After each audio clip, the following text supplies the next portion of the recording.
Rwanda DRC peace deal. Trump owns it. Now what? This article was written by Hardin and Mark Woodand, read by an automated voice. Published on December 12, 2025 on Just Security, an essential resource for those shaping a just and secure world. President Donald Trump has now tied his name and political capital to one of Africa's most intractable wars. When the leaders of Rwanda and the Democratic Republic of the Congo gathered in Washington December 4th to sign their latest agreement, it was Trump who presided over the ceremony and claimed the breakthrough. Whatever happens next in Eastern Congo, progress or relapse, will unfold under a deal that this White House has chosen to own. The problem is that the accord already has been in deep trouble. The Washington Peace Agreement Trump showcased is not new.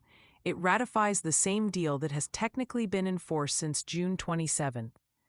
At the most generous, the new signing perhaps elevates the agreement, this time with a ceremony at the newly renamed Donald J. Trump U.S. Institute of Peace. The June Rwanda DRC accord, signed at the time at the State Department and celebrated in a meeting afterwards with Trump at the White House, sketched a pathway to de-escalation, regional cooperation, and relief for millions of Congolese civilians. In practice, however, it has done little to change the trajectory of the war. The main pillars of the deal are ending hostilities, withdrawing foreign forces, enabling the safe return of displaced people, restoring humanitarian access, reinforcing multilateral peacekeeping, advancing accountability, and demobilizing armed groups. But implementation has faltered or stalled across all those objectives. The situation in Eastern DRC is deteriorating, not stabilizing. That reality is the context in which Trump's involvement must be assessed. A peace deal already on life support.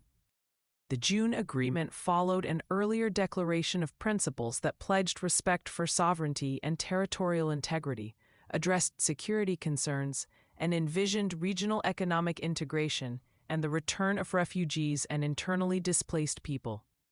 It was meant to reset relations between Rwandan leaders in their capital Kigali and Congolese leaders in Kinshasa, as well as requiring them to curb support to armed groups and creating a framework for a broader settlement.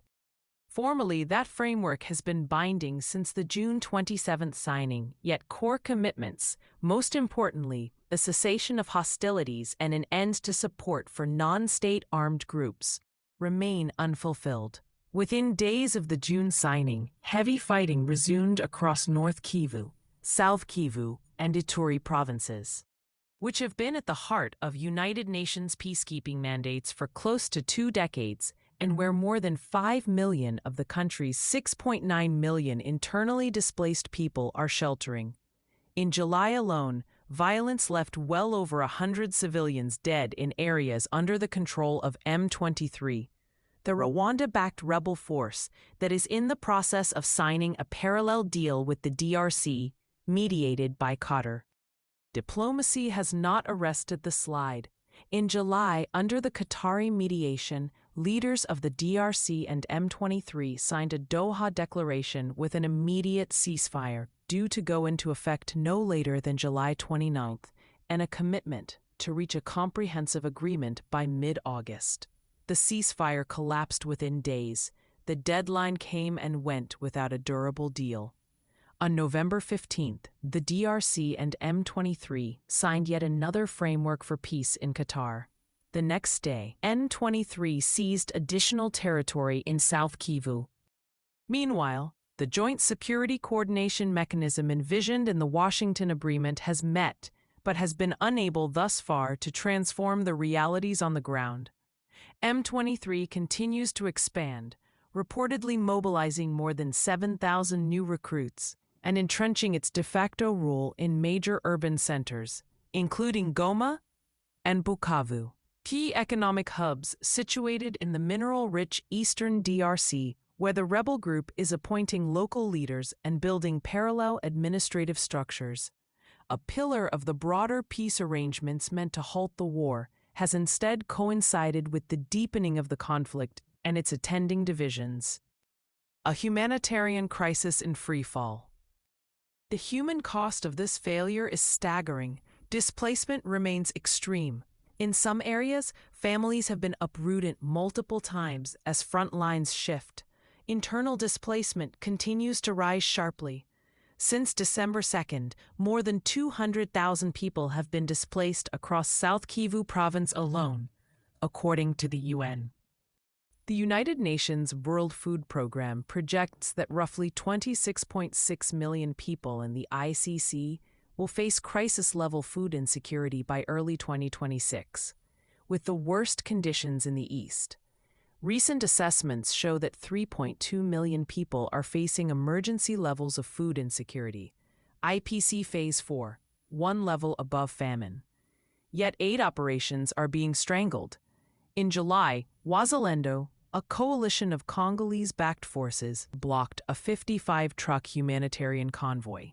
Days later, South Kivu authorities suspended aid deliveries to the key eastern port city Uvira, which sits on Lake Tanganyika and is a base for the DRC military.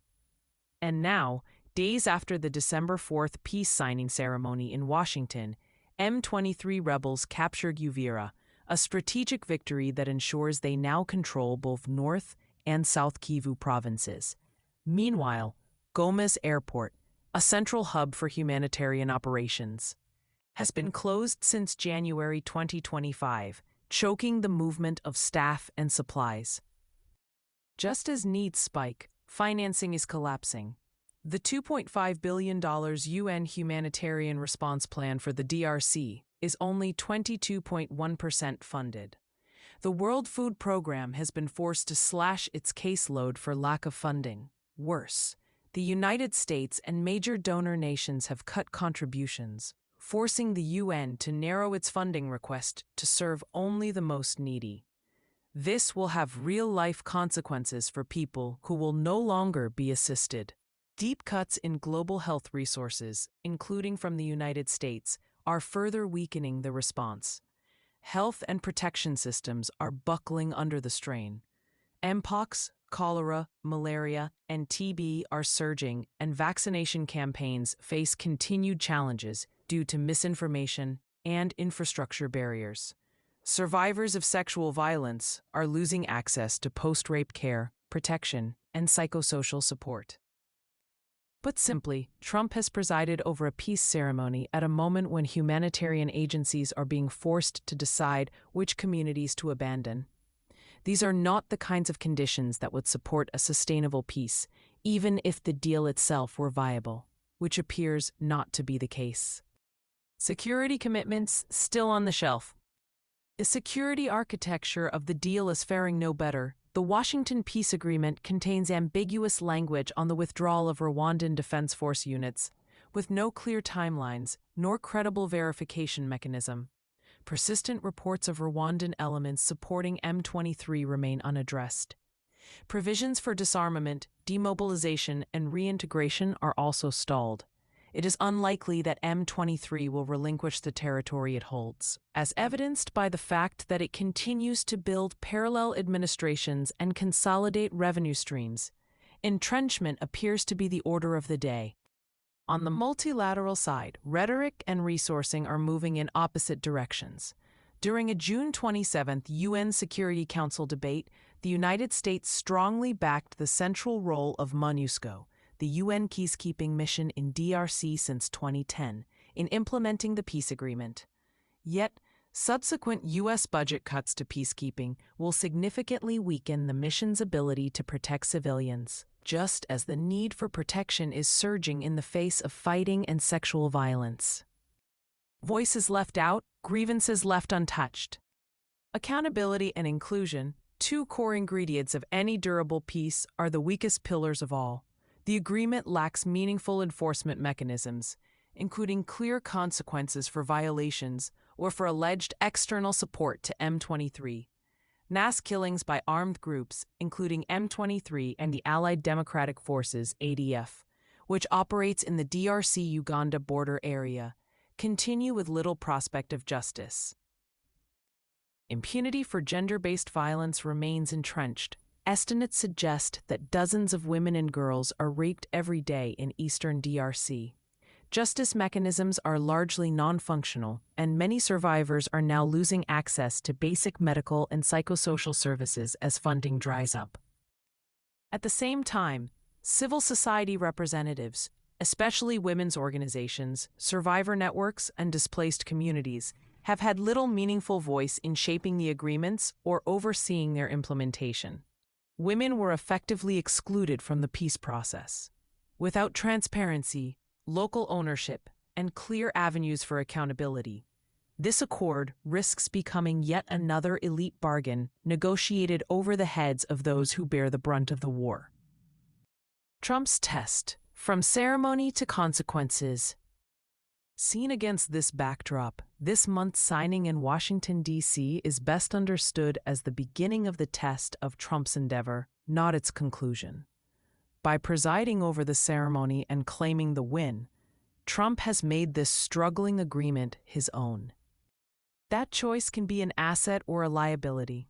If the Washington event is treated as a one-day image to be replayed on cable news and then forgotten, the June Accord will remain aspirational and U.S. diplomacy will look performative at best. If, however, the administration is prepared to invest real political capital and diplomatic bandwidth in turning a failing implementation record around, U.S. ownership could matter. That would require sustained engagement from the Oval Office, pushing all parties to do what they have already promised to do.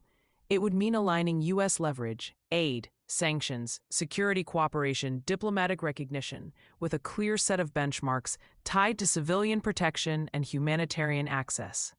And it would mean being prepared to impose costs on spoilers, even when they are long-standing security partners. The real metric: whether civilian lives improve. The real test of Trump's peace deal is straightforward and measurable. Do the lives of civilians in eastern Congo improve? Pledges and communiques matter only insofar as they move those indicators in the right direction. A peace accord that leaves civilians hungrier, more exposed, and more displaced than before is not a peace accord, it is a headline. For this accord to become more than words on paper, Washington and its partners will have to move on several fronts at once. They must secure genuine, unimpeded humanitarian access and restore funding for food, health, and protection programs. They should reinforce, rather than quietly strip, MONUSCO's capacity to protect civilians. And they need to put accountability for atrocities at the core of the peace process, not treat it as an afterthought. None of this will be easy, but Trump has chosen to put his name on this deal.